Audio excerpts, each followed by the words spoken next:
Hola chicos, muy buenos días. Esta es la segunda clase de filosofía y en esta ocasión nos convoca la filosofía presocrática. Después de ver ya el paso del mito al logos, ese inicio de este conocimiento filosófico, pues ya nos vamos entonces a lo que va a ser esos primeros filósofos y qué fue lo que dijeron. Entonces el objetivo de la clase es comprender principalmente los modelos de explicación filosófica a través del estudio de la pregunta en sí.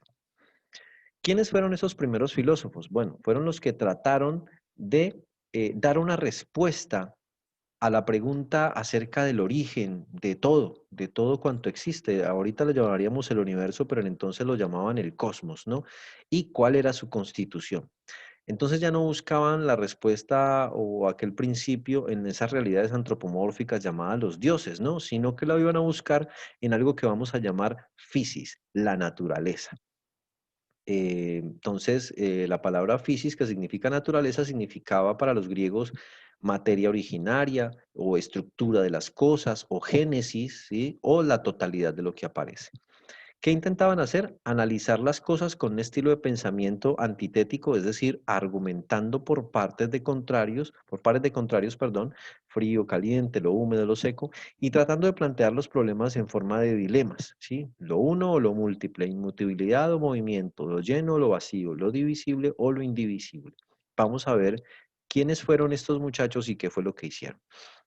El paso del mito al logos entonces se da así porque vinieron, y los llamamos presocráticos, antes del gran filósofo que vamos a estudiar un poco más adelante, que se llamó Sócrates. A ese digamos que se le asigna esa tarea de ser de verdad el primer gran filósofo, el hombre que se va a dedicar a la argumentación como tal, pero obviamente lo antecedieron unos personajes que vamos a estudiar a continuación.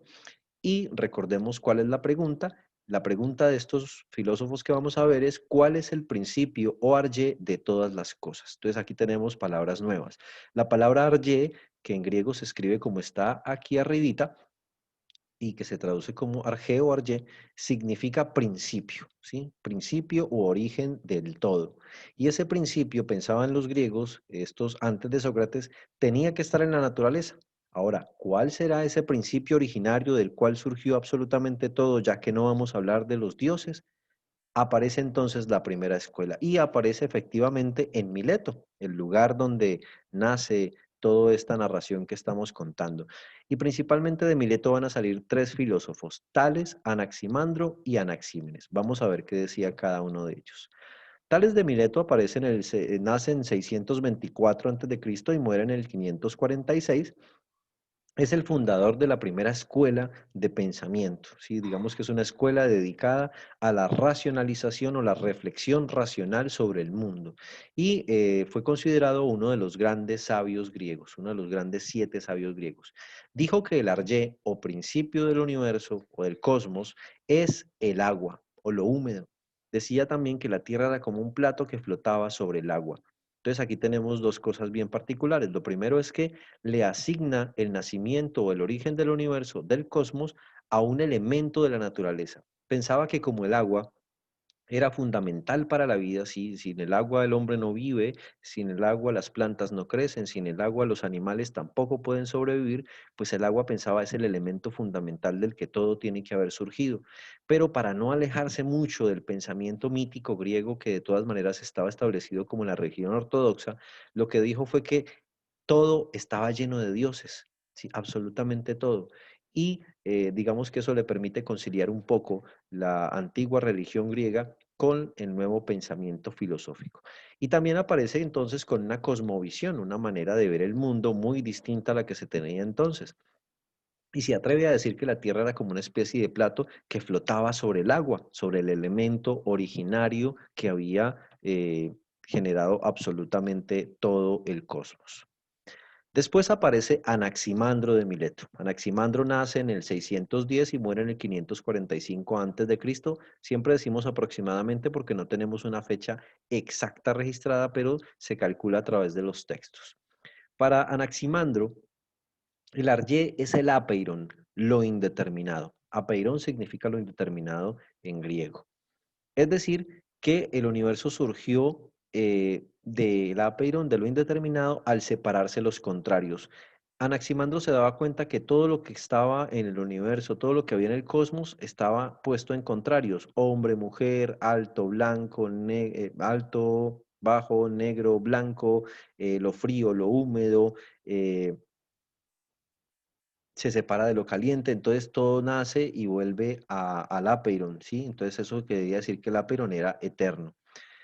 Si nos damos cuenta, lo que está tratando de decir es que hay cosas materiales y cosas inmateriales. De alguna manera lo que dice con el apeiron es que hay algo que es inmaterial, que tenía contenido dentro de sí todas las cosas contrarias que conformaban el universo. Entonces, dice que el Arye es el apeiron. También dice que los humanos descendemos de los peces. Si lo miran bien, no es Darwin el primero en hablar de una teoría de la evolución. Va a ser Anaximandro el que va a decir que posiblemente la vida se origina en el agua, ¿sí?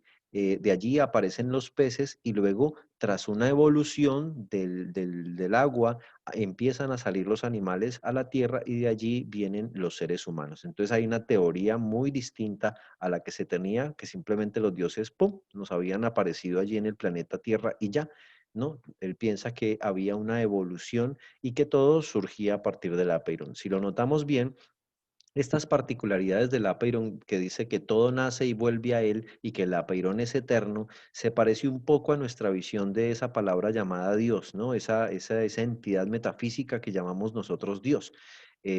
Dios es algo indeterminado, es algo que no podemos simplemente describir de manera exacta y empírica, y de él nace todo y todo vuelve a él. ¿Sí? Entonces, digamos que recordemos un poquito la palabra Dios cuando hablamos de apeiron como lo indeterminado. También tenía una visión cosmológica y era que decía que la Tierra era cilíndrica como una torta, ¿sí? Como una especie de torta, y que estaba en reposo y que nada la sostenía. Muy bien, después viene Anaxímenes de Mileto. Nace en el 585, muere en el 524 a.C. aproximadamente, y este hombre va a decir que el Arye es el aire, ¿sí? Considera que el aire es el elemento fundamental de la naturaleza que genera o que posibilita la vida. Y pues comprende que todo está en el universo puesto gracias a este elemento. Es el primero que va a tratar de describir un ciclo natural, ¿no? El ciclo natural que nosotros conocemos como el ciclo del agua. Él lo describió de una manera muy particular a partir del Arjé como el aire. Habló de la rarefacción, ¿sí? Que era se daba gracias al fuego, que era cuando nosotros poníamos, por ejemplo, un agua a hervir y el agua se convertía en, en vapor, a eso lo llama rarefacción, y luego viene la condensación, que es otro proceso de la naturaleza en la que el viento, se da el viento, luego el viento hace que el agua fluya, llegan las nubes, se condensan, luego viene el agua, cae a la tierra, y finalmente pues aparece la piedra. Intenta por lo menos dar una explicación natural de lo que pasa con el agua y de lo que pasa con el aire sin acudir a los dioses. También tenía una visión cosmológica, decía que la Tierra era plana y que cabalgaba sobre el aire precisamente. Y también una visión muy particular, y es que dice que los cuerpos celestes giran alrededor de la Tierra. Eh, Eso cambiaba la visión estática de la Tierra como el centro del universo y como los puntos, las estrellas puestas allí. No, hay una primera observación del universo y observación del cielo, y eso lo lleva a determinar que ciertos cuerpos giran alrededor de la Tierra. Entonces, ahí está Anaxímenes de Mileto. Después viene la escuela pitagórica. Aparece por un señor que se llama Pitágoras. ¿Quién fue Pitágoras? Pitágoras es de Samos. Nace en el 572 y muere en el 496 a.C., y va a fundar una secta filosófica religiosa en Crotona, que admitía mujeres y niños, que ya era bastante particular porque el conocimiento de ese entonces, si había algo de conocimiento, se creía que solamente lo podían poseer los hombres, ¿sí? Digamos que era una sociedad un poco machista, pero Pitágoras va a abrirle la posibilidad al mundo de entender que las mujeres y los niños tienen la capacidad para comprender racionalmente el mundo. Va a decir que el Arye, el origen del universo, es el número, y en concreto la tetractis, que son los 4 números que suman 10: el 1, el 2, el 3 y el 4. Todos los números, dice Pitágoras, nacen del 1. Tuvo un discípulo que se llamó Filolao, y ese discípulo dijo que la Tierra y los planetas giraron en torno a un fuego originario produciendo música. Piensen en un momento en la teoría heliocentrista del universo que va a ser prácticamente de Copérnico, o sea, muchísimo tiempo después, en la época del Renacimiento y de la Ilustración. Pero este hombre ya se había adelantado un poco y había Filolao, gracias a Pitágoras, dado una versión muy distinta a la que se creía. Simplemente nosotros estamos alrededor de un fuego originario, que en este caso sería el Sol, y ese fuego es el que va a producir música gracias al número precisamente. Decía que el mundo estaba compuesto por 10 opuestos: lo limitado y lo ilimitado, lo impar y lo par, lo uno y lo múltiple, lo derecho y lo izquierdo, lo masculino y lo femenino, lo estático y el movimiento, lo recto y lo curvo, la luz y la oscuridad, lo bueno y lo malo, lo cuadrado y lo oblongo. Y que gracias pues a estos opuestos y al número, pues se genera el cosmos. Y después, finalmente, para esta segunda clase, vino la escuela de Efeso, creada por el señor Heráclito. Heráclito de Efeso, que nace en el 544 y muere en 484 a.C., va a decir que el arjé del universo es el fuego.